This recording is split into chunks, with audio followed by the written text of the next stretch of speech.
Muito bem, senhores. Uma alegria muito grande recebê-los. Refiro-me inicialmente aos nossos eminentes convidados, né? Do desembargador André Fontes, que é diretor do IMB e é um participante sempre presente, nosso amigo, nosso companheiro de lutas. E eu diria, vamos em frente, porque ainda temos muito por fazer e há planos.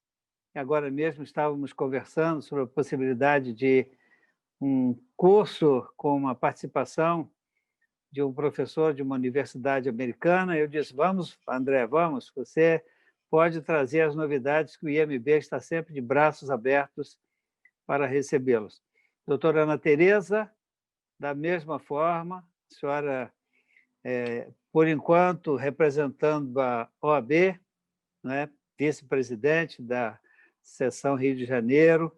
Nós também lhe temos muito carinho e também agradecemos sempre a sua efetiva participação nos eventos que são realizados pelo IMB, muitas vezes em parceria com a OAB.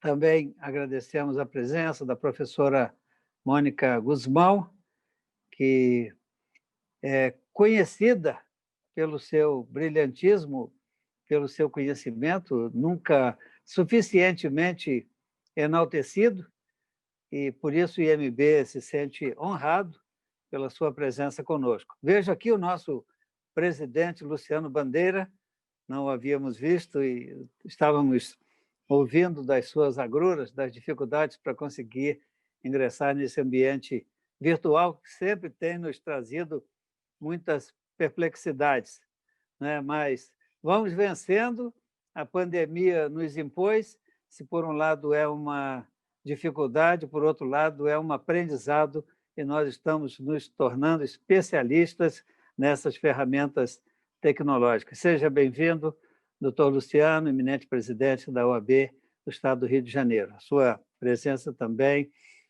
faz com que o nosso evento seja mais elevado, né, em todos os seus aspectos, tanto pela sua posição de presidente, quanto pelo seu conhecimento da questão jurídica hoje em debate e também de todas as questões jurídicas, visto que o senhor é um militante do direito, não é? E efetivamente um participante da vida jurídica, não só do nosso Estado, quanto do nosso país. Também cumprimento o presidente da OAB Niterói, doutor Cláudio Viana, é uma alegria recebê-lo, né? Niterói é um pedacinho também da minha terra, porque eu vivo mais em São Gonçalo do que em Niterói, mas também tenho o meu pouso agora em Niterói, ali no Ingá, então me alegro muito de estar nessa cidade sorriso, não é? Com uma satisfação de ver as suas belezas naturais e também privar da amizade de pessoas como Vossa Excelência, que hoje aceita o convite para estar conosco. Seja bem-vindo. Genilton Castilho, você por último, mas nem por isso menos importante, tem feito valer a pena a sua função de captador de eventos, né, para o IMB e para as instituições às quais você tem servido. Seja bem-vindo, continue nessa lida, que o IMB se sente bastante não só honrado, como também feliz por receber essa sua participação intensa na prática desses eventos, que são muito importantes também, tenho certeza, para todos os nossos convidados. Cumprimento os demais presentes, né? Vocês são muito bem-vindos, vocês são a razão de nós realizarmos esses encontros. Eu estava dizendo, um pouco antes do evento ter o seu início, ao desembargador André Fontes, que é diretor do IMB também, e nesse caso eu relatei que nós, do IMB, teremos um evento daqui a pouquinho, temos realizado desde julho, do início do mês de julho, para professores da rede pública. Então, nós estamos realizando um curso de Direito Educacional e de Mediação de Conflitos, quando debatemos todos os temas que vocês podem conhecer, porque muitos são pais, outros são avós, outros têm foram alunos e sabem que a situação nas escolas, elas demandam muitas especialidades, e nós temos convidado professores, especialistas na área de violência doméstica, por exemplo, a dificuldade de relacionamentos de professores com alunos, agressões em sala de aula e todo esse envolvimento que acontece. Então, nós fizemos esse curso para professores da rede pública, estamos trabalhando esses temas desde julho e encerraremos agora no dia 30 de novembro. Então, eu terei de sair para estar neste outro evento, pedi ao doutor André e ele concordou em conduzir os trabalhos daqui para frente. Tá bom? Então, eu os cumprimento a todos, desejo um excelente evento, que nós possamos estar realmente conhecendo o que há de mais novo nessa área do conhecimento e desejo a todos um efetivo bom e maravilhoso evento nesta tarde e noite. Muito obrigado. Vamos em frente. Bem, eu, inicialmente, tomo a liberdade de fazer uma saudação aos nossos eminentíssimos presidentes, Luciano Bandeira, presidente da seção do Rio de Janeiro da Ordem dos Advogados do Brasil, a vice-presidente da seção do Rio de Janeiro, doutora Ana Tereza Basílio, ao presidente da subseção de Niterói, minha terra, minha cidade, doutor Cláudio Viana, a quem eu faço uma saudação toda especial da nossa cidade, querida Niterói, cidade de sorriso. É assim que nós recebemos os nossos visitantes, sempre com sorriso e com elegância, com diplomacia e educação. Por isso somos cidade de sorriso. Temos cidade maravilhosa do lado e nós somos cidade de sorriso do outro. Que era um gesto carinhoso nosso com o Rio de Janeiro. E queria, diria assim, fazer uma saudação muito especial ainda, aquela que é a grande comercialista do nosso estado, do Rio de Janeiro, que está do Brasil. Não quero causar ciúmes em outros estados, mas a doutora Mônica Guzmão tem qualidades excepcionais, não só pela contribuição que tem dado à magistratura, com permanente trabalho de palestras, conferências, simpósios, seminários, mas também pela sua capacidade de se exprimir de maneira tão didática, clara, transparente, em assuntos, às vezes, tão complexos. Eu me lembro bem que eu tive houve uma decisão no TRF2, e ela prontamente, ciente da decisão, deu um trabalho de divulgação, era um caso novo, uma novidade, e ela traduziu aquilo para os estudantes, para os profissionais, de uma maneira... Só uma versão feminina permitiria tamanha didática, simplicidade, esclarecimento. Eu acredito que os japoneses estão certos. Dizem que quando se aprende japonês, não se aprende o japonês comum. Aprende-se o japonês feminino, porque a dona de casa japonesa, ela é obrigada a trabalhar, cuidar do filho, cuidar do marido, faz tudo. Então, ela tem uma escrita mais simplificada. Então, quando o estrangeiro vai aprender japonês, não aprende o japonês tradicional, aprende o japonês da dona de casa, da mulher japonesa, com o japonês mais direto, objetivo e simples. Depois, ele passa para a segunda fase. A mulher japonesa com essas duas versões, a simplificada e a mais complexa. E essa contribuição, ela permite aos estrangeiros acesso à cultura do Japão. Pois eu faria essa mesma saudação à doutora Mônica Guzmão. Ela conseguiu traduzir o direito comercial para um campo de simplicidade, cuja demonstração mais clara, nem digo os seminários, palestras, conferências, mas o livro dela de direito comercial básico é hoje uma das obras mais importantes, presidente, para a divulgação e o conteúdo dessa matéria tão necessária no mundo moderno, que é o direito comercial. Pois bem, com essa saudação inicial, eu acredito que seria o mais correto ela fazer a conferência, se não houver objeção. Então, eu não sei se o presidente Luciano Bandeira gostaria de fazer uma saudação, não sei se o doutor Cláudio Viana, presidente, também gostaria, se a doutora Tereza Basílio gostaria de fazer. Eu não sei se... Eu não quero atropelar a nossa programação e ofereço, com todo respeito e toda consideração, que o IUMB e a OAB, no seu trabalho conjunto, têm um com o outro, para a oportunidade de ambos apresentarem, diria assim, se desejarem, obviamente, a nossa exposição de hoje, que é uma das mais requisitadas dentro dos programas feitos conjuntamente pela OAB e IMB. Muito obrigado. Desculpa.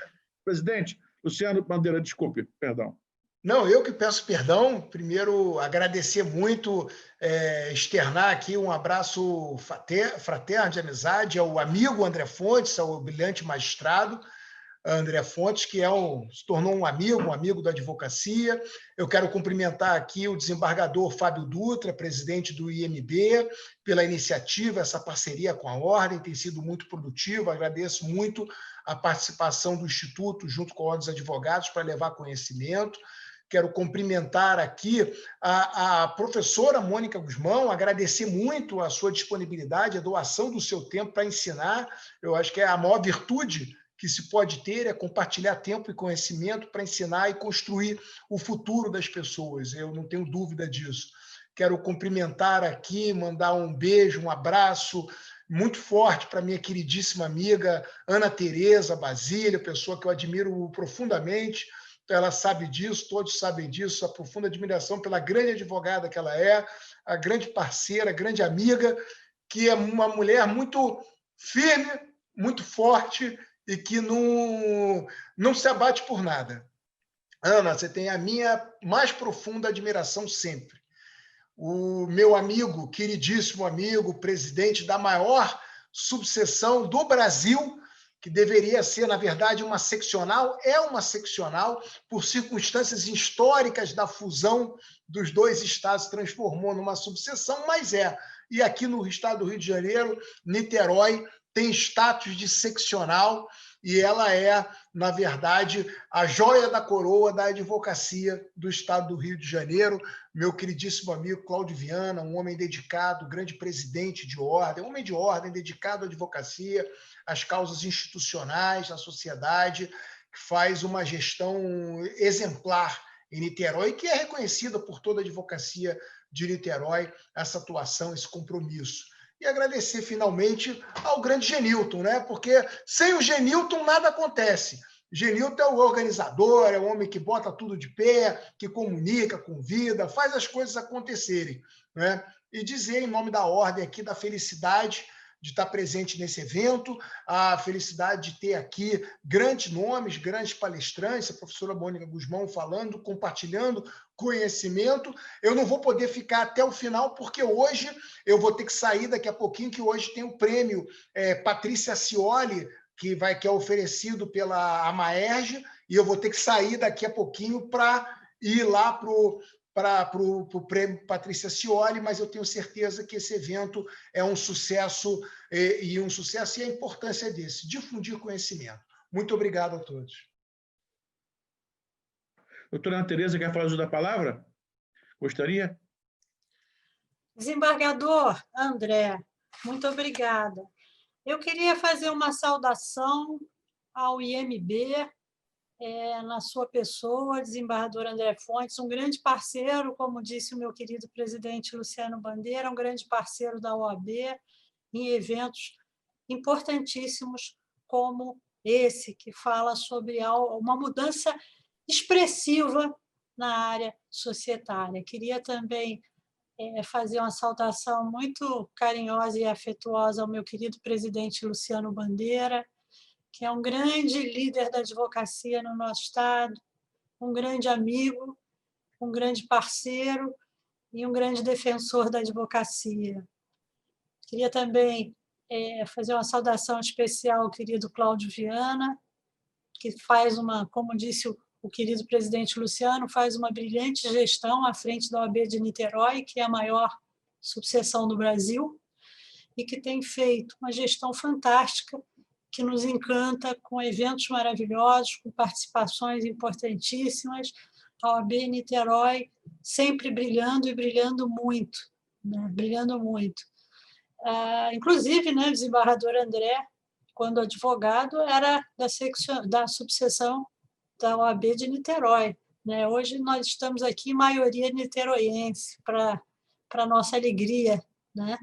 Queria também cumprimentar a minha querida amiga e professora, comercialista brilhante, Mônica Guzmão, que é um orgulho para as mulheres, né, da área jurídica, porque é uma grande professora, uma grande advogada, uma estudiosa, uma pessoa que tem um amor profundo pelo direito, notadamente pelo direito comercial, e com suas aulas está sempre contribuindo para todos nós com importantes lições.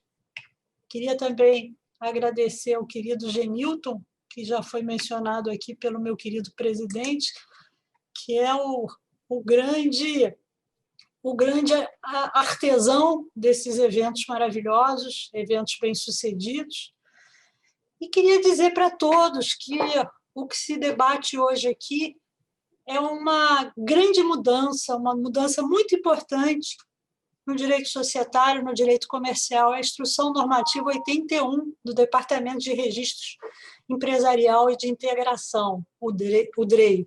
É uma norma que começou a vigorar em 1º de julho deste ano fatídico de pandemia e trouxe uma desburocratização muito relevante na área societária, com várias previsões que modernizam o nosso sistema até então tão arcaico e tão focado no papel, né?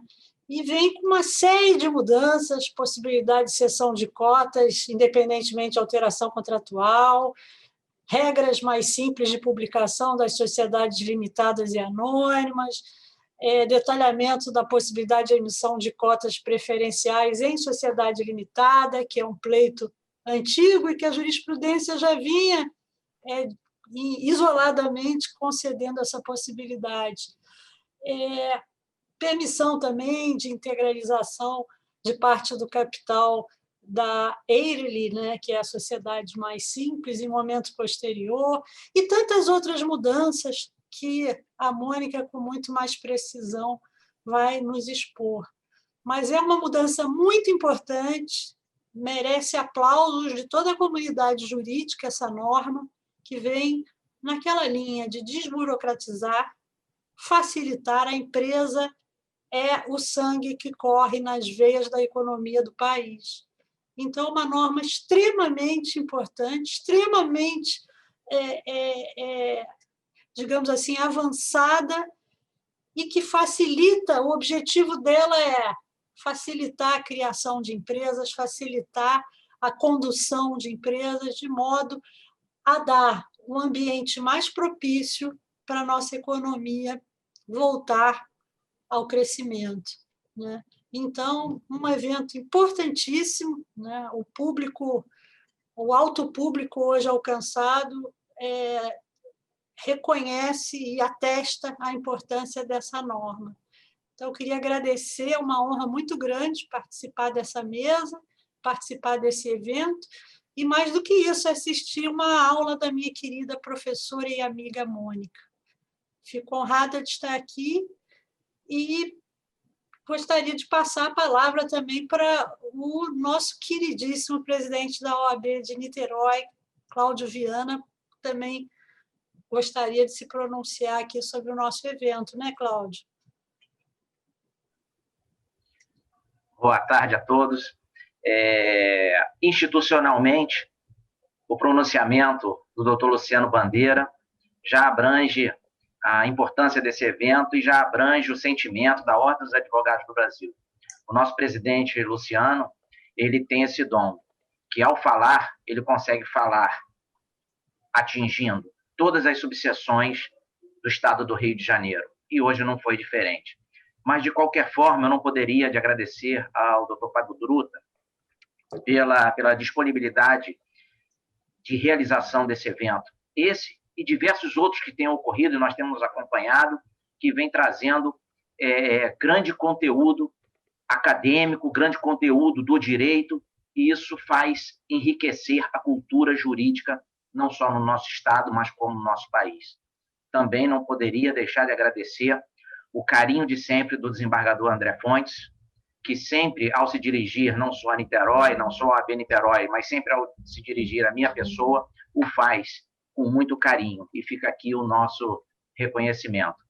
Agradecer também ao Genilton pela sempre brilhante organização dos eventos, e também a você, Ana, aproveitar esse momento e dirigir um beijo muito quente, mas muito quente no seu coração, e para que você tenha certeza que Deus sempre sabe de todas as coisas. Um beijo no seu coração.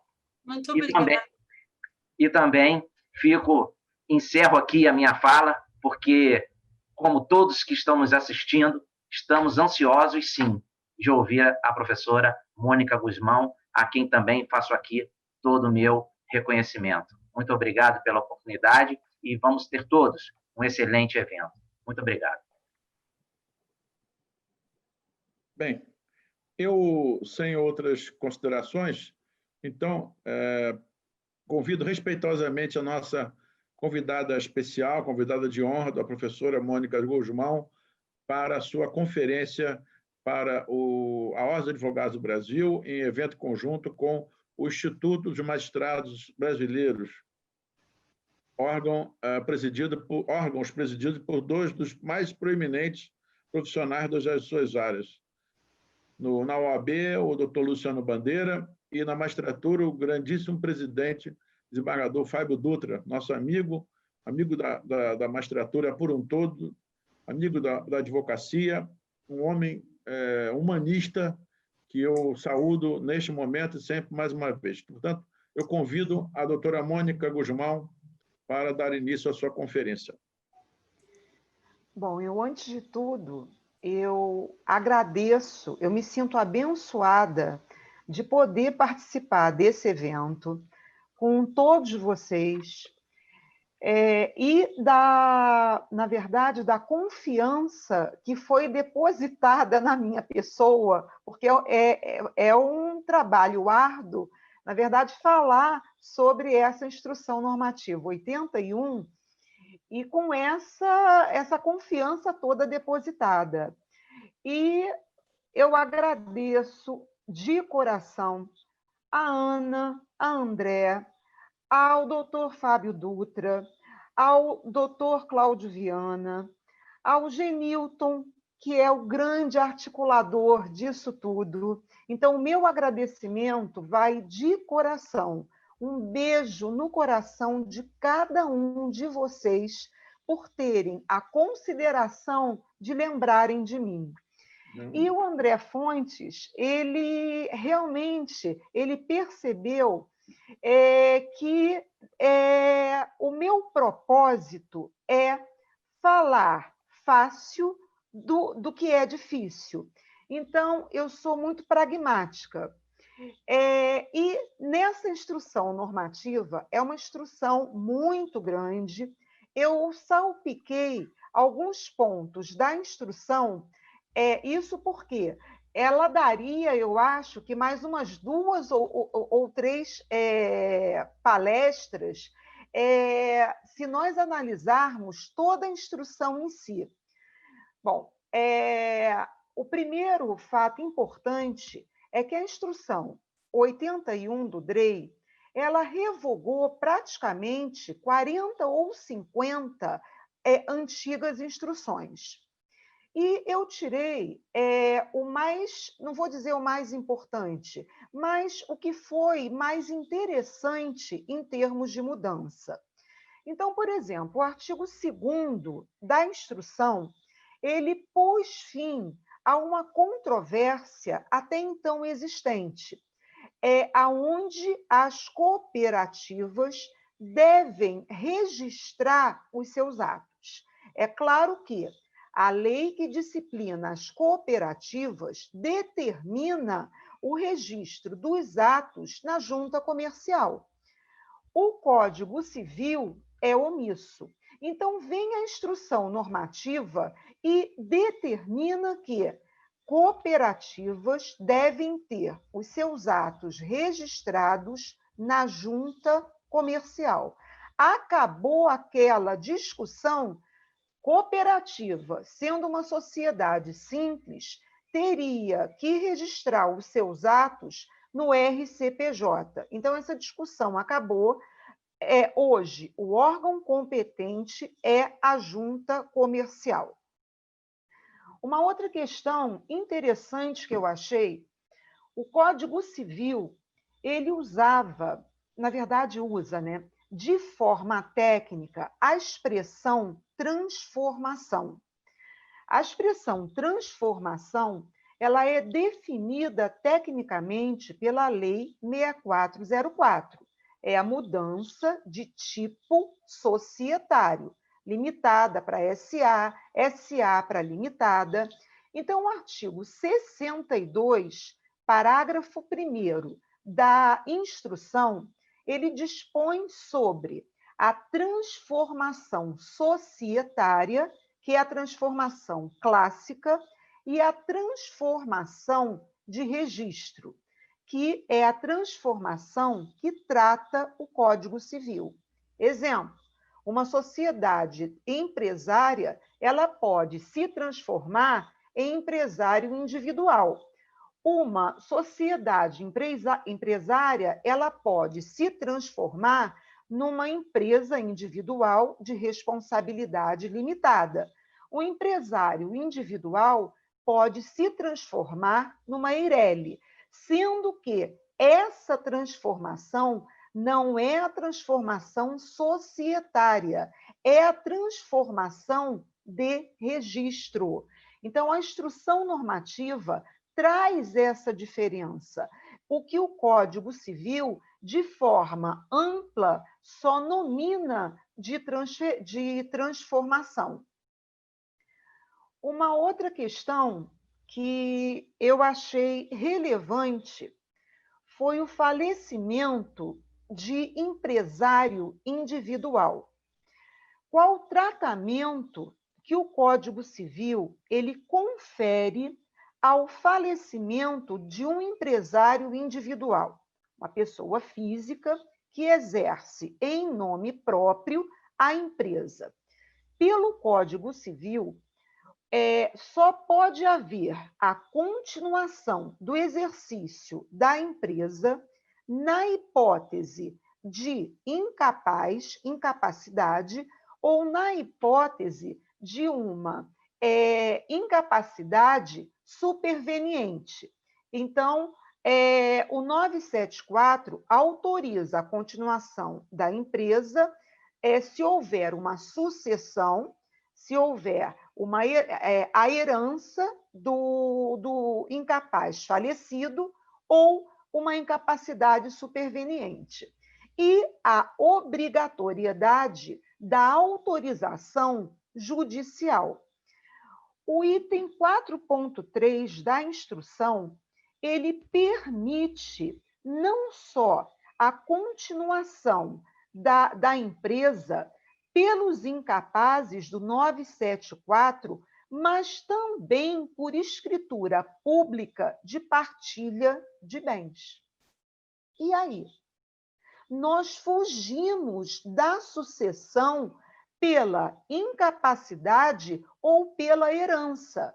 Então, o item 4.3, ele autoriza a continuação da empresa pelo falecimento de empresário individual.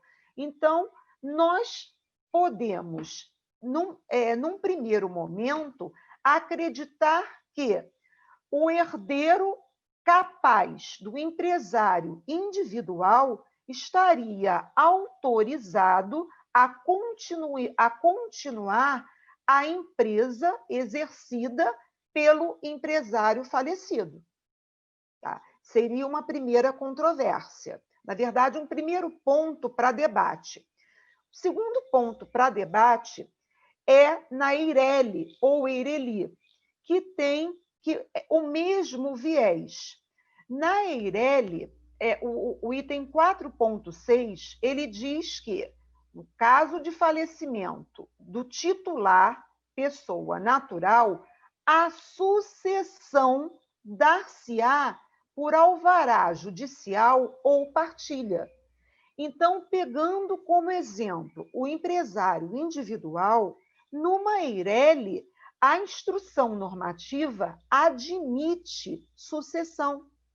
Então, aquela pessoa natural que faleceu, o titular da Eireli que faleceu, a instrução normativa admite a sucessão de seu titular, o que até então não era nem debatido na doutrina e na jurisprudência, a possibilidade dessa sucessão.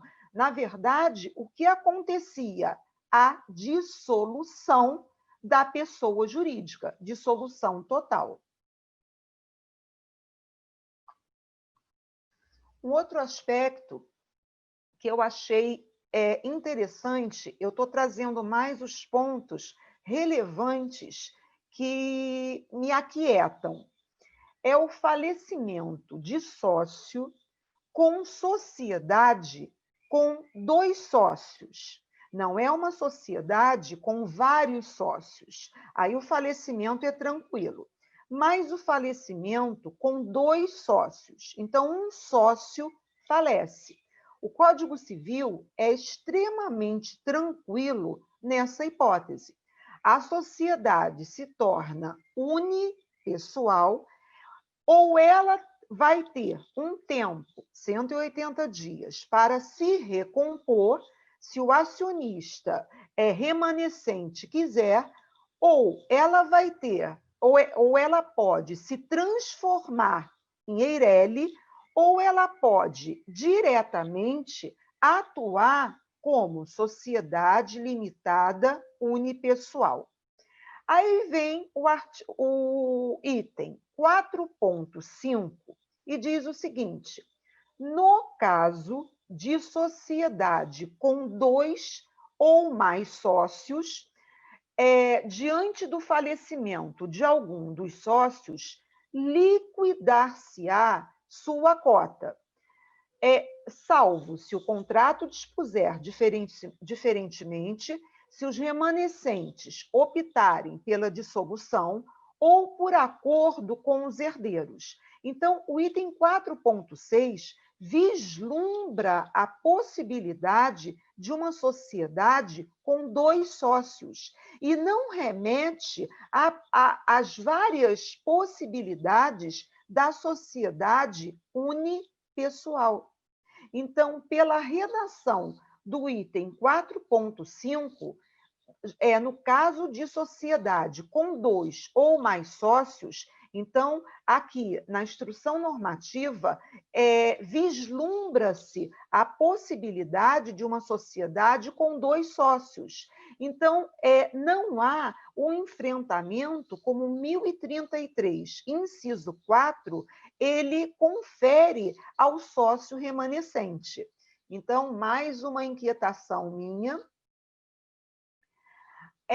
Agora, tem um outro ponto interessante. No capítulo 4, o capítulo 4, ele permite a conversão de sociedade simples ou associação e sociedade em sociedade empresária e vice-versa. Isso já não era sem tempo. Vide o leading case da recuperação da Cândido Mendes, da UCAM. A Cândido Mendes, ela tem natureza jurídica de associação. E quando do pedido de recuperação judicial houve, eu acho que forçação de barra dizer que não houve uma mitigação. Houve uma mitigação porque a natureza da Cândido Mendes é de associação civil, sem fins lucrativos. E um dos requisitos da petição inicial da recuperação é a juntada do ato constitutivo registrado na junta comercial.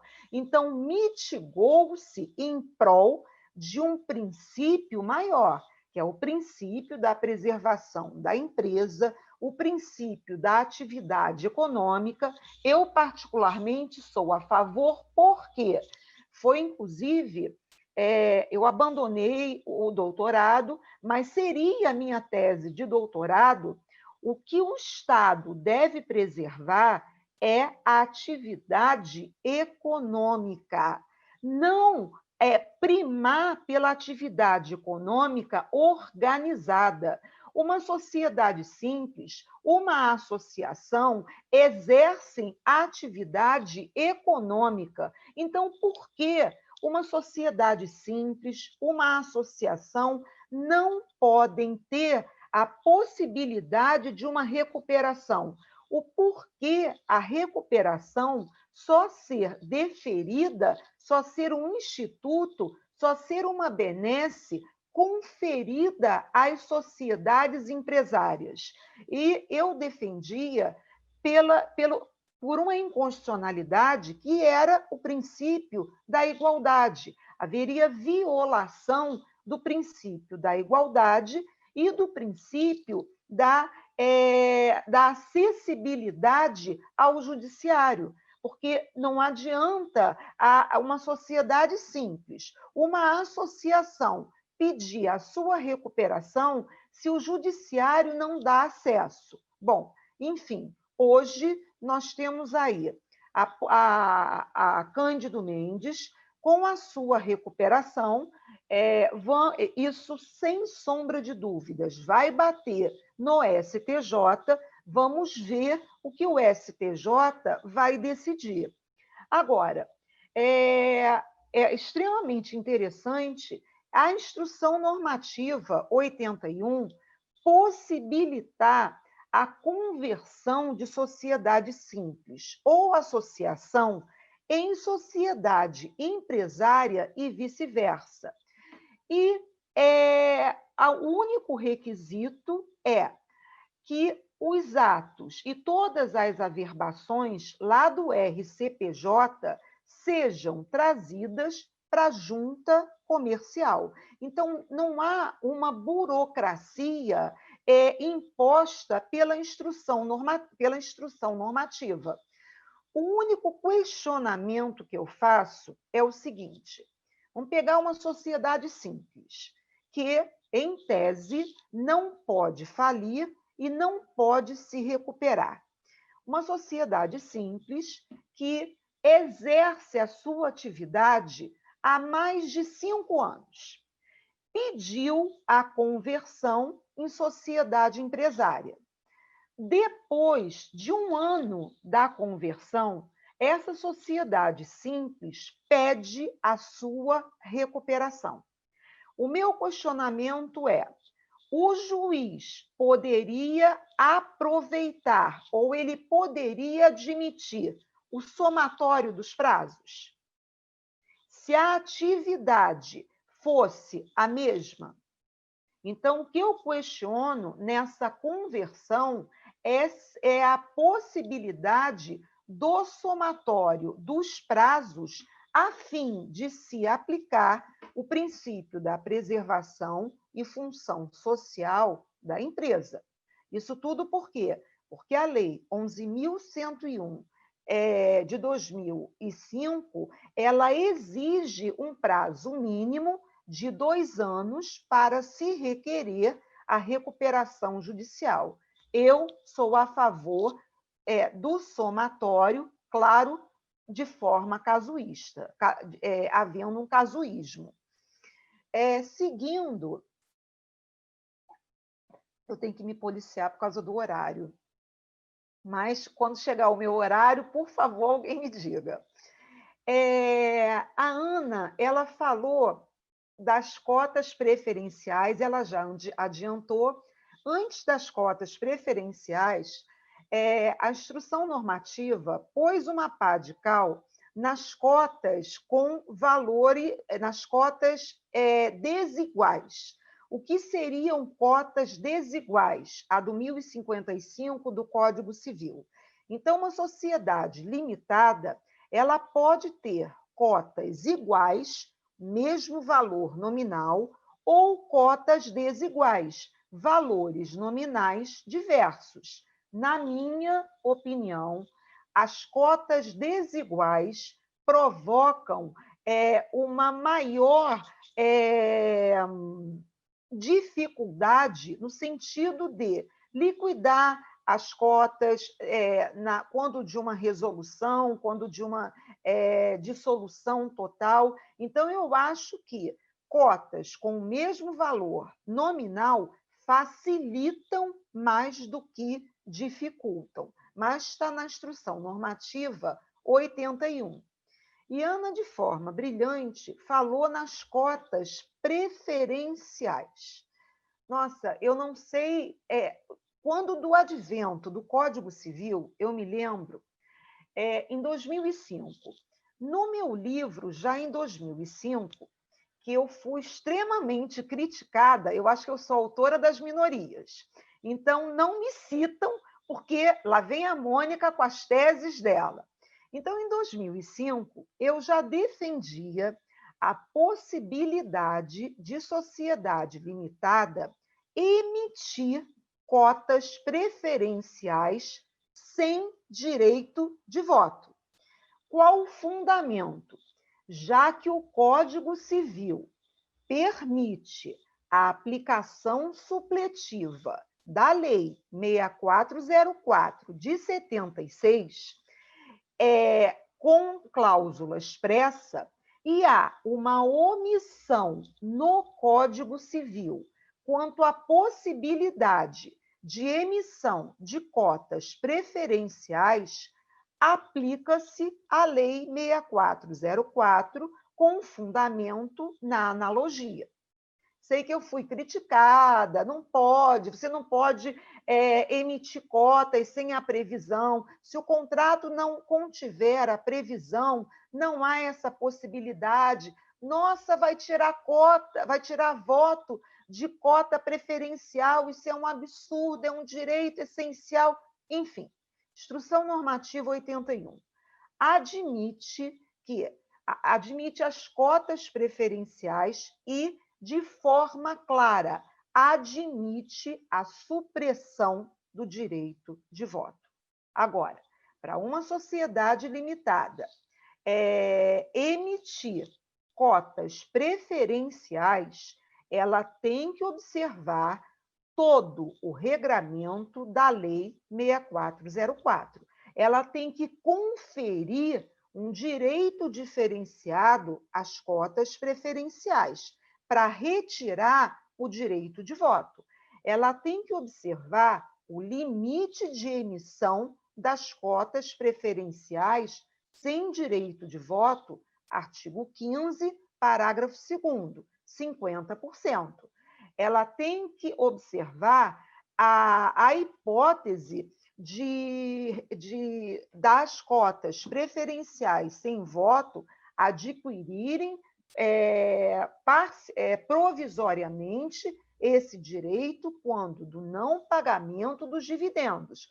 Então, todo o regramento das cotas preferenciais sem voto, a sociedade limitada vai ter que aplicar supletivamente da sociedade anônima. Uma inovação também é a possibilidade da instauração do Conselho de Administração. O item 4.5.3, ele fala que dessa possibilidade na sociedade limitada, aplicando-se as regras previstas por analogia na Lei 6404. Tá? Então, aí a instrução normativa já foi clara, determinando a aplicação da Lei 6404. Agora, um outro item que eu destaquei é a justa causa em sociedades compostas por apenas 2 sócios. Então,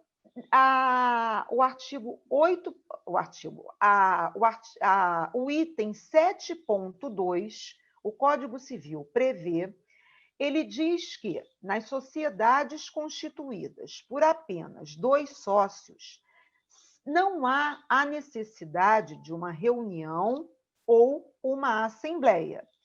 E aquele sócio que detiver mais da metade do capital social, ele pode excluir o minoritário se entender que esse minoritário está pondo em risco a empresa, a atividade, em virtude de ato inegável, em virtude de ato de gravidade inegável. Isso traduz o artigo 1085 do Código Civil. Agora, a efetivação da exclusão desse sócio minoritário vai se dar mediante alteração do contrato social e os requisitos. Primeiro, desde que haja previsão de exclusão por justa causa no contrato social ou em alteração anterior devidamente arquivada. Tá? Então, a instrução normativa acabou com a controvérsia existente. Boa parte da doutrina tinha o seguinte pensamento: bastava que o contrato social tivesse uma cláusula prevendo a possibilidade de exclusão, o requisito já seria suprido. Mas não, pela instrução normativa, para a exclusão de sócio, em sociedade com 2 sócios, o contrato tem que prever expressamente a possibilidade de exclusão por justa causa. E mais, isso realmente eu fiquei não assustada, mas é uma modificação muito drástica. O contrato tem que conter expressamente os motivos que justifiquem a exclusão por justa causa. O que é a justa causa? A concepção de justa causa é subjetiva. E mais, será que o contrato, tipificando as hipóteses de justa causa, o rol jamais vai ser, ou melhor, sempre o rol jamais vai ser taxativo. E mais ainda, na minha opinião, ainda que o contrato elenque hipóteses ditas hipóteses de justa causa, sempre vai poder se judicializar a pretensão. Por quê? E se a justa causa prevista no contrato for abusiva, será que vai prevalecer a autonomia da vontade das partes em detrimento da ilegalidade, da abusividade? Essa é uma pergunta que eu sempre me questionei, até no meu livro também eu me questionei. Então, vem a instrução normativa dizendo: mas no contrato social tem que ter uma cláusula prevendo a possibilidade da exclusão extrajudicial. E mais, o contrato tem que dizer que cláusulas autorizam a exclusão de sócio de sociedade com apenas 2 sócios. Eu acho isso extremamente perigoso, porque o rol jamais vai ser taxativo e pode ser que abranja uma cláusula que possa ser discutida em juízo. Gente, o meu tempo, como é que está? Nossa, eu já eu já passei do meu tempo, né? Eu tinha tanta coisa aqui para falar, mas o tempo não vai me permitir, porque tem um outro tópico. Eu também dou aula depois dessa live. O que eu proponho à minha querida Ana, que ia ao desembargador André Fontes, ao doutor Cláudio Viana, ao presidente da OAB, que nós façamos uma nova live que pelo oh, meu Deus, está me faltando a palavra. Oh, meu Deus, essa hora, pela expectativa que gerou nas pessoas, pelo número de inscritos, nossa, foi para mim, eu fiquei extremamente feliz. Eu acho que caberia uma nova live sobre essa instrução, porque eu tenho aqui quase 10 páginas ainda para falar. Eu não falei nem metade. Então, fica aí o meu apelo para uma nova live. E eu falei, como eu disse que eu ia falar de forma pragmática, e tentei falar o mais fácil possível, sendo uma instrução com aspectos difíceis de serem entendidos. Gente, eu agradeço mais uma vez a vocês pelo convite e pela paciência de me ouvirem. Deixo aqui o registro de satisfação. Eu estou aqui a acompanhar no meu WhatsApp, doutora Mônica Guzmão, os elogios à sua palestra. Vou citar aqui o elogio de uma advogada muito conhecida, a doutora Maria Elizabeth Nunes, que diz assim: a doutora Mônica é uma das advogadas, uma das professoras mais didáticas em direito comercial. Eu acredito que ela traduza bem o pensamento de todos os outros que mandaram para mim mensagens. Eu nunca imaginei que uma live teria provocado tanto interesse quanto essa que nós hoje estamos a realizar. É a palavra que me faltou, interesse. Impressionante. Eu acredito que a melhor opção seria eu fazer uma espécie de segunda parte da exposição e nós combinássemos uma espécie de desdobramento distribuído em temas, com painéis específicos, e acho que isso seria a melhor maneira de nós resolvermos satisfazermos esse interesse tão grande que houve nesse assunto. Eu confesso que tenho participado de várias lives, e essa foi a que mais proporcionou, diria assim, interesse na inscrição, na audiência e no meu WhatsApp, que eu estou com várias pessoas aqui a indagar. Qual é o livro dela? Eu disse, não, eu já acabei de falar, o livro dela está em todas as livrarias. Não, tá bom. É novo? Eu digo, o livro dela é sempre novo, ela sempre atualiza. As edições são sempre atualizadas. E ela tem acórdãos, acabei de dizer aqui, ela tem acórdãos de jurisprudência atual de cada assunto que ela traz no livro dela. Bem, eu sei que nosso tempo também está a correr, eu queria chamar a atenção de dois aspectos. O primeiro aspecto, como eu acabei sendo um dos co-expositores, eu gostaria de dizer que eu estou maravilhado com a exposição da doutora Mônica Guzmão, como todos estão. Eu precisava dizer isso em público, até porque eu precisaria concordar, eu concordo com tudo que ela disse, acho que a palavra dela hoje vai ditar as regras da solução dos futuros julgamentos, das soluções futuras no judiciário brasileiro. Então, ela deu a primeira passada no assunto tão delicado. Como ela enfrentou o problema do atos constitutivos, da transformação, da sucessão de sócio da justa causa, eu vou enfrentar outras discussões. 3 discussões, em verdade. A primeira, um assunto que tem me provocado estudos e debates, eu publiquei muitos trabalhos sobre isso, tem sido sobre o registro. A doutora Mônica Guzmão chamou a atenção disso e acho que ela está correta.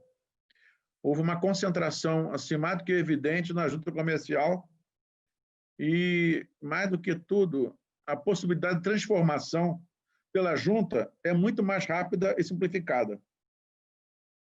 Mas eu queria chamar a atenção para o fato de que essa orientação, essa instrução normativa é mais do que uma instrução normativa, é uma verdadeira resolução, forma de exercício dos atos de regulamentação de leis no Brasil. Esse é um caso típico de regulamentação de lei, se nós fizermos um estudo do direito administrativo mais clássico. Ou seja, uma orientação para os órgãos com uma possibilidade de atingir todos os brasileiros. Isso aconteceu nessa instrução normativa, que teve um pendor de sistematização muito forte, que ela unificou vários textos que estavam dispersos. Não eram nem compilados, era uma dúvida enorme encontrar o material e, às vezes, o texto que corresponderia a esse ou aquele item. Essa instrução obedece a uma nova perspectiva, diria assim, de unificação. A terceira consideração que eu chamaria também atenção é o fato de que nós temos visto ao longo dos anos uma tentativa de simplificar os registros societários no Brasil, os registros empresariais no Brasil. E essa não é uma exceção. É uma regra, ou seja, é uma regra para simplificar. Agora, há um dado importante a ser considerado. Os Estados Unidos da América e outros países que fazem a simplificação, eles fazem isso por um motivo, é que eles não dão valor, como nós damos, ao caráter consensual nos nossos contratos e que nos leva e nos obriga a fazer registro disso. Eles são mais efetivos no tomar lá da cá, ou seja, eu te entrego, você me entrega. Então, a situação da realidade, a pragmática do negócio, faz com que o registro e o consenso fiquem no segundo plano. Pode parecer sem importância, para mostrar que o problema lá é bem diferente daqui, por conta da natureza das formas, das obrigações que são realizadas. Isso pode ficar para depois. Por conta do registro, eu queria chamar também a atenção para o fato de que essa orientação mudou a natureza dos registros. O registro societário no Brasil, ele era baseado numa conferência aprofundada de cada ato encaminhado à junta comercial. Ou seja, o registrador, ele fazia uma perquisição, examinava, ele rejeitava, ele fazia, diria assim, um aprofundamento do mérito dos atos, muito semelhante ao que se faz ainda em certos órgãos, como o INPI faz em matéria de marcas e patente, o Instituto Nacional de Propriedade Industrial. E que é diferente do que fazem os cartórios de registro de imóveis, que analisam o aspecto formal e registram. Então, há dois sistemas de registro, um pro forma e outro substantivo, ou seja, um que ele analisa o mérito dos atos. O que me parece que aconteceu foi uma migração, ainda que não em todos os setores, mas em alguns, de forma que a natureza do ato passaria muito mais a ser de registro mais com conteúdo declaratório, como é o caso do registro de imóveis, do que esse registro constitutivo que é próprio dos atos, por exemplo, de marcas e patentes, em que o registrador confere tudo, examina tudo. Mas por que está dizendo isso? Por um único exemplo. Vou dar um único exemplo. A instrução normativa diz que hoje o registrador não tem que perquirir uma série de questões. Por exemplo, saber que tem uma marca registrada para fazer o registro. A instrução normativa afastou algo que era muito caro ao registro, que era muito, diria assim, intenso. O registrador fazia uma conferência, um exame de marcas para admitir o registro societário. Isso tem uma implicação muito grande nos conflitos entre registro de marca no Instituto Nacional de Propriedade Industrial e o registro do nome comercial nas juntas comerciais. Alguém dirá assim, sim, mas não são registros diferentes? São. Mas no mundo inteiro, especialmente nos países de direito assemelhado ao direito continental, como França, Alemanha, Espanha, Portugal e Itália, embora os Estados Unidos não sejam tão diferentes, o exame do registro societário com o nome ou expressão que seja objeto de marca tem sido, de alguma forma, separado de alguma maneira. Mas no Brasil, antes dessa instrução, os registradores tinham uma espécie de dever de conferir. Por exemplo, eu não poderia registrar uma marca conhecida como o nome de uma sociedade e insistir no registro. Ou seja, haveria obstáculos porque a marca seria registrada. Nessa instrução 81, nós estamos vendo que esse exame, aparentemente, ele deixa de existir. E se isso for levado adiante, nós teremos um aumento dos conflitos entre marcas registradas e registro societário com os nomes das sociedades. Hoje nós já temos esses conflitos. E os tribunais têm entendido mais ou menos assim. Sempre que há um registro de uma sociedade, de uma junta comercial, e haja uma marca, e a sociedade tem seu registro na junta comercial, os tribunais têm permitido que as duas convivam. Por exemplo, padaria Dois Irmãos, registrada aqui no Rio de Janeiro, e uma marca Dois Irmãos de uma padaria lá de São Paulo. A marca Dois Irmãos, uma padaria Sociedade Irmãos de Oliveira Limitada, não tem afetado aqui atualmente ao registro da marca Dois Irmãos em certas circunstâncias. Pois bem, isso tem levado a uma série de conflitos nos tribunais, e os tribunais têm procurado afastar o registro da sociedade da marca registrada. Alguém dirá assim, mas qual é a relevância disso para o direito comercial? Isso é um problema no Brasil, na Argentina, nos Estados Unidos, na França, na Espanha, na Holanda, em todo o mundo o problema é esse. Alguém registra uma sociedade e, ao mesmo tempo, uma marca registrada. Embora o nome social não se confunda com a marca, uma expressão, uma parte do nome da sociedade pode ter marca registrada e encontrar obstáculo a que se faça o registro da sociedade. Porque a sociedade, para ser registrada, tem que ter um nome. Já houve caso de se anular registro, me parece equivocada a decisão, por conta de um nome que foi objeto de uma marca. Alguém disse, mas qual é o problema? A instrução diz, aparentemente, está sendo dito, foi o que eu li lá, que esse tipo de perquisição não é mais parte das tarefas específicas do registrador. Está escrito numa passagem. Então, como é que ficaria isso?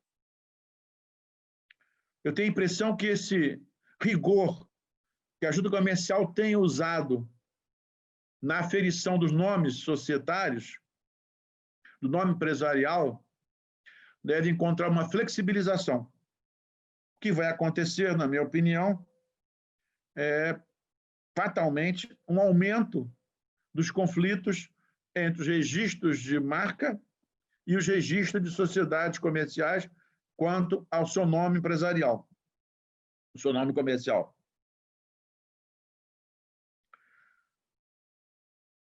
Essa perspectiva vai redundar numa outra discussão. Nós vamos ter, como temos hoje, registros em juntas comerciais em estados diferentes, que são perfeitamente possíveis e convivem normalmente. Eu posso ter uma padaria Dois Irmãos de São Paulo, uma padaria Dois Irmãos do Rio de Janeiro, uma padaria Dois Irmãos do Espírito Santo, uma padaria Dois Irmãos de Minas Gerais. Isso sempre aconteceu desde que os registros ocorreram no Brasil. Porque as juntas comerciais são estaduais. O que nós não tínhamos e passamos a ter, como acontece em outros países, é uma marca com pretensão de ser conhecida no Brasil inteiro. Por exemplo, uma marca de uma padaria chamada Dois Irmãos, uma marca de produtos de pão, e uma padaria registrada chamada Dois Irmãos. Antes da instrução, havia um rigor maior nessa perquisição, nessa aferição, na identificação da marca como sendo impeditiva de um registro de um nome de uma sociedade empresarial. Alguém dirá assim, mas o que mudou? O que mudou é que, na instrução, esse rigor, dada a natureza nova de se quer dar ao registro, fatalmente vai levar a uma diminuição do rigor e, consequentemente, um número maior de registro em juntas comerciais, possivelmente expressões que já tenham sido, de alguma forma, compreendidas em marcas registradas. Assim, mas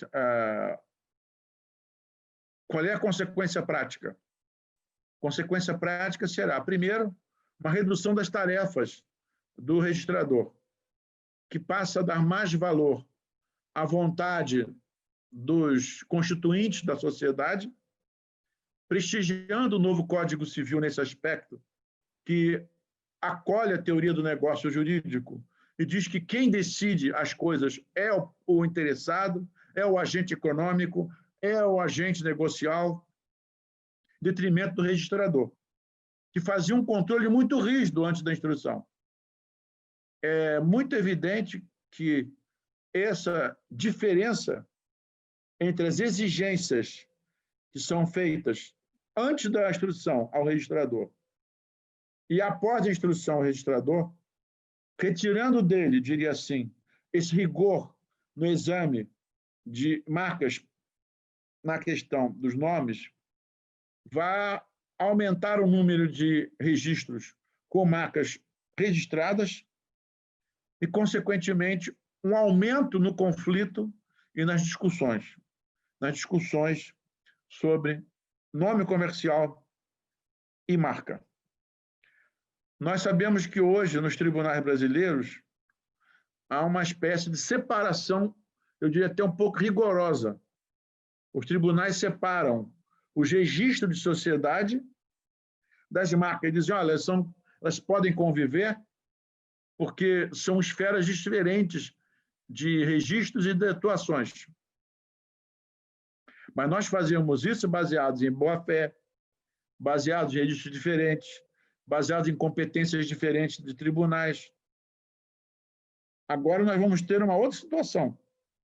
Nós vamos ter uma flexibilização nos exames da documentação para o registro societário e, em consequência, um aumento do leque de situações possíveis de registro de junta comercial, possivelmente a gerar, em potência, um número maior de conflitos entre marcas e nomes comerciais.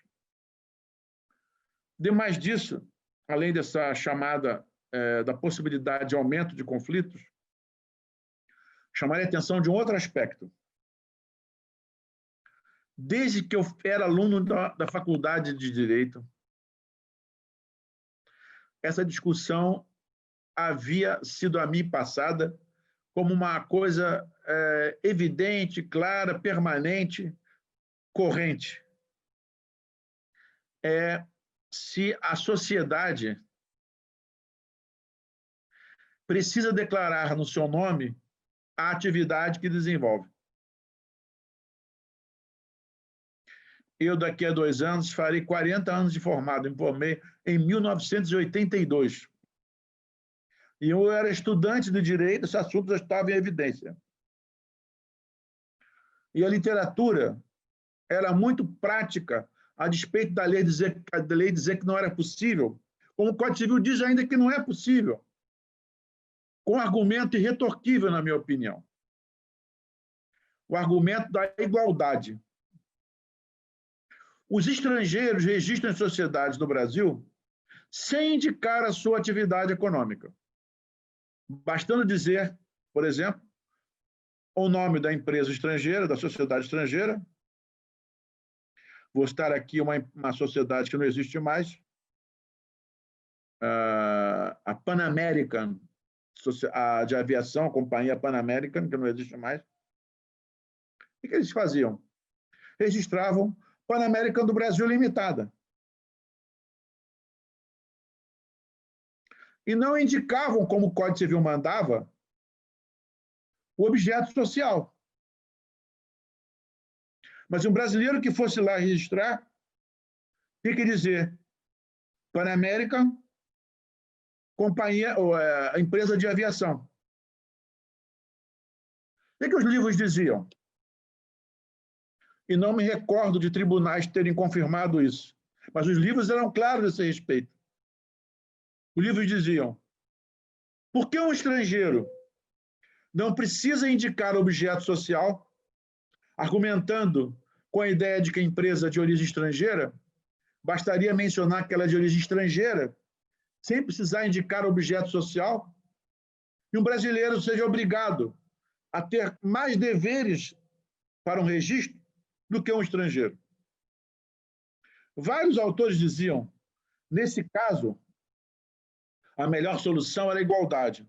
Sim, mas o Código Civil atual, 2002, assim como o Código Comercial revogado, diziam que era obrigado a fazer a comunicação.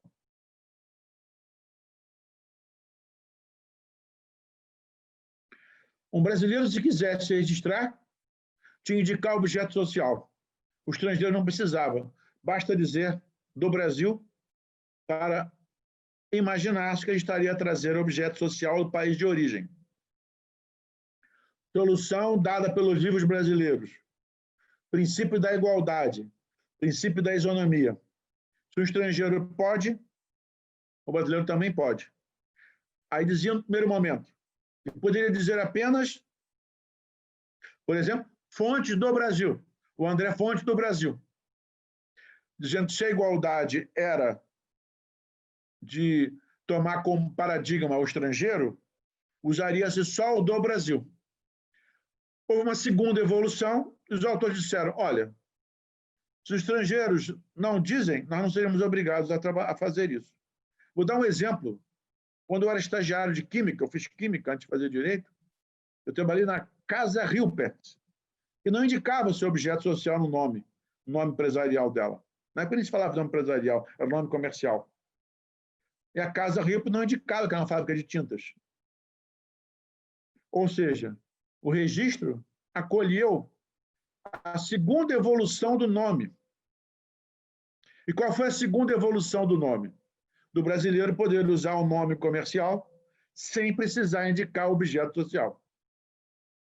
Essa discussão se agravou ainda mais com o novo Código Civil de 2002, que expressamente disse que era necessário indicar.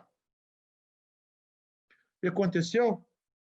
Os autores chamaram a atenção, novamente, ignorando o Código Civil, e acho que de forma correta, de que se o estrangeiro não precisa indicar, porque não se cobra do estrangeiro a atividade deles no nome comercial. Sempre se tolerou no Brasil, contra a legem, que o estrangeiro possa usar apenas do Brasil. Em outras circunstâncias, usavam mais ainda a palavra international. Tipo, Pan American International Limitada, pronto, no Brasil, sem indicar o objeto social. O que diziam os autores? Isso é tolerado para o estrangeiro, devemos ter o princípio da igualdade, o princípio da isonomia, e permitir que os brasileiros façam o mesmo. Não mais apenas usar do Brasil, não mais apenas o da international, internacional, mas também sem precisar indicar o nome, a atividade, o nome comercial. Antigamente, a Casa José Silva também fazia isso. Não indicava qual era o nome. A expressão casa abrangia isso. E temos outras sociedades no Brasil que não usam, que não indicam no seu nome o objeto social. Pois bem, alguém dirá assim, mas espera aí, como assim? A Instrução Normativa 81 está dizendo que o Código Civil não é aplicável. Faço das minhas palavras o que foi feito, o que foi dito pela professora Mônica Guzmão. A interpretação que a Instrução Normativa dá hoje à legislação aplicável, dentre os quais o Código Civil, é a de não se exigir essa indicação. E tem para mim que aqui houve uma vitória da interpretação da isonomia, da igualdade, da paridade de situações entre brasileiros e estrangeiros, para que não se exija no registro essa situação. Para concluir a minha exposição, que deveria ser tão breve quanto a professora Guzmão apresentou, eu queria chamar a atenção de um problema que nós no Brasil estamos ignorando. Nós estamos fazendo transformação de sociedade empresária em sociedade simples, em associação, preocupados com o registro. Mas a nossa legislação está menos preocupada com o registro que com a atividade. O que a lei tolera, o que a lei protege, desculpe, é a empresa. Então, a tese da doutora Fânica Guzmão estaria correta. O fato de ser uma associação que tem uma estrutura empresarial, como é a Cândido Mendes, o fato de ser uma sociedade que foi registrada como simples, mas depois tem uma estrutura empresarial, o que transforma uma sociedade em uma coisa e outra não é o registro dela, é a natureza da sua estrutura empresarial. É o que a lei diz. A lei acolheu a teoria da empresa. A lei não acolheu a teoria do ato de registro. A lei acolheu a teoria da empresa. É por isso que, no caso da Cândido Mendes, a decisão foi correta, de acolher, porque ninguém discute que a dimensão empresarial da Cândido Mendes obrigaria a esse regime. Em relação às cooperativas, que eu chamaria a atenção. A cooperativa também tem uma natureza que não é só a questão do registro. A natureza da cooperativa é, acima de tudo, mais pessoal, relacionada aos seus integrantes, do que numa sociedade em que se destina mais importância ou atenção à própria empresa.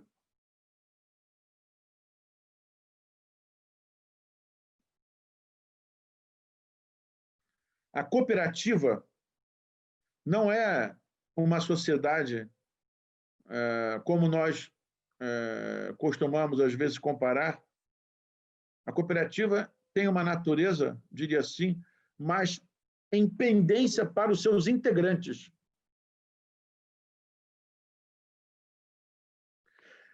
Pois bem, o que parece nessa mudança é de que o problema é só do registro, mas não é essa a ideia. Eu acredito que o registro deixará de ser importante para definir natureza, se é que um dia isso aconteceu. O que vai mudar, de fato, na tutela das sociedades, na tutela das cooperativas, na tutela das associações, é a atividade desenvolvida e não aquela declarada perante o registrador. Se a lei diz que o registrador tem apenas que examinar aspectos formais da declaração de vontade dos integrantes da sociedade, com muito maior razão eu digo, a natureza das sociedades, que determinada pela vontade de seus integrantes, vai determinar o rumo que a sociedade seguirá, e não o registro. Acho que o grande mote da instrução é retirar a importância do registro e aumentar a importância da natureza do ato. Ou seja, a instrução obedece à orientação do Código Civil de dar efeito maior ao negócio jurídico do que o registro, retirando, diria assim, aquele paternalismo que havia antes do Código Civil e que, de alguma forma, ficou impregnando os registros de sociedade do Brasil. A minha proposição, portanto, é a de aumento da a valoração da natureza do ato, da sociedade, em detrimento da natureza do registro. Como o tempo que a doutora Mônica Guzmão seguiu foi limitado, e ela cumpriu exatamente rigorosamente o tempo, eu também, nessas breves palavras, eu encerro a minha exposição aqui e agradeço a atenção de todos.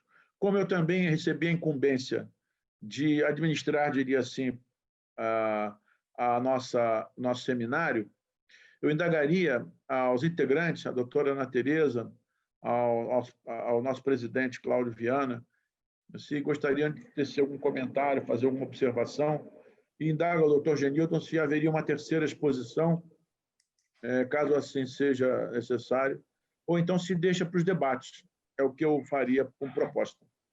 Fica aqui a indagação da doutora Ana Tereza, ao doutor Cláudio Viana, porque é o que eu vejo na tela que estão, diria assim, com os indicadores de que poderiam eventualmente tomar a palavra. Fica aí à vontade, então, a indagação.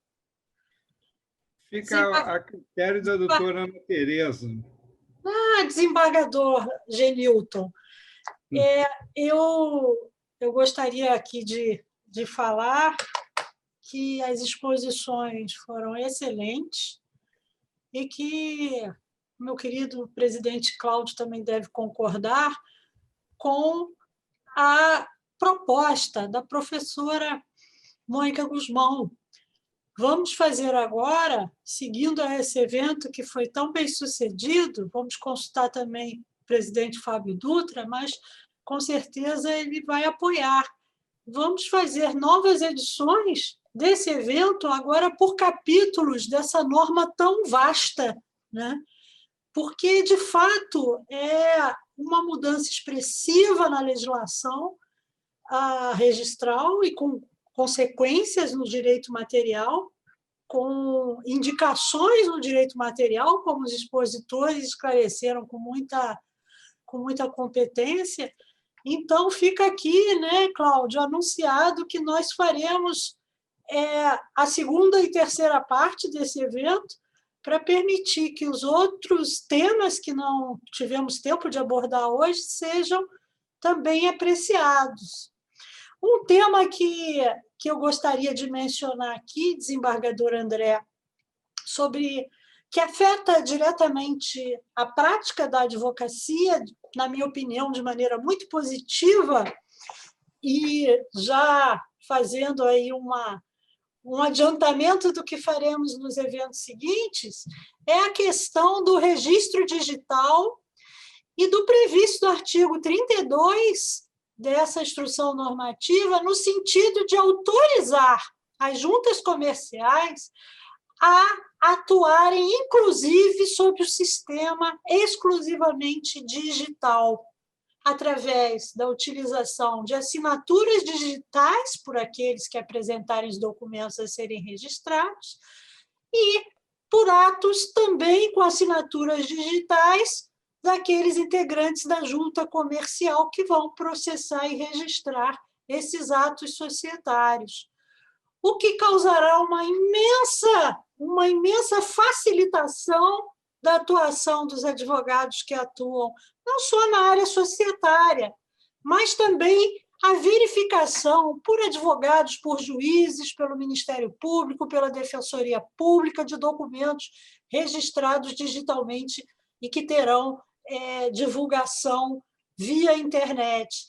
Me parece um avanço, essa permissão, um avanço muito significativo no dia a dia da prática de atos, e, inclusive, nós vamos ter a instrução atribui fé pública, né, no seu artigo 42, aos documentos eletrônicos certificados digitalmente pela junta comercial.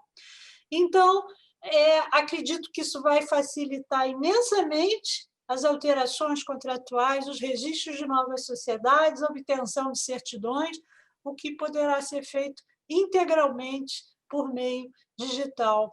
São vários os avanços que essa norma traz, mas me parece que ela dá um grande salto, um salto de facilitação no ambiente digital da atuação de todos aqueles que precisam das juntas comerciais.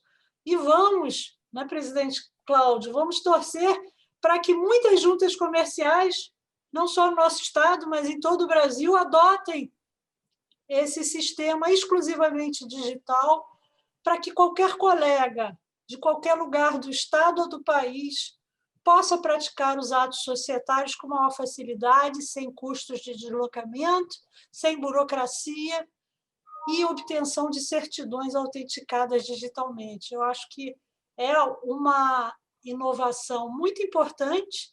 Nós estamos chegando à era digital, a pandemia acelerou esse processo, mas eu vejo como um grande facilitador para todos os profissionais da área jurídica, principalmente para os advogados. Mas, sem mais delongas, desembargador André, vou passar a palavra para o meu querido presidente da OAB de Niterói, que apoia e prestigia esse evento, e, sem dúvida, acredito que ele vai apoiar essa complementação do evento, já que estamos tratando aqui de uma norma tão relevante. Passo, então, a palavra para o querido presidente Cláudio Viana. Obrigado, Ana. Apenas complementando, né, ratificando o que você falou, não há dúvida que é um grande avanço, e um avanço que já aguardávamos esse avanço. A pandemia só veio acelerar.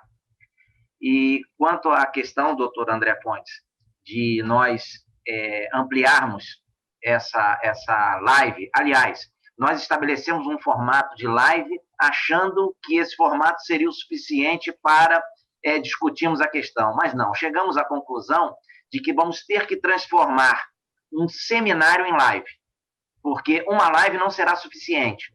Corretíssimo, e a didática nos obriga a isso, separar por temas e fazermos talvez 3 dias, 4 dias discutindo os temas, trazendo os pontos relevantes para que a gente possa, de uma forma mais centralizada, discutir cada ponto desse.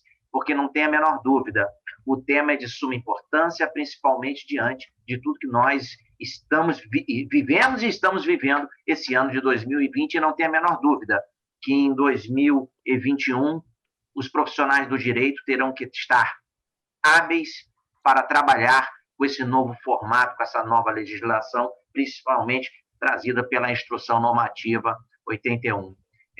Como sempre, podem contar com a AB Niterói.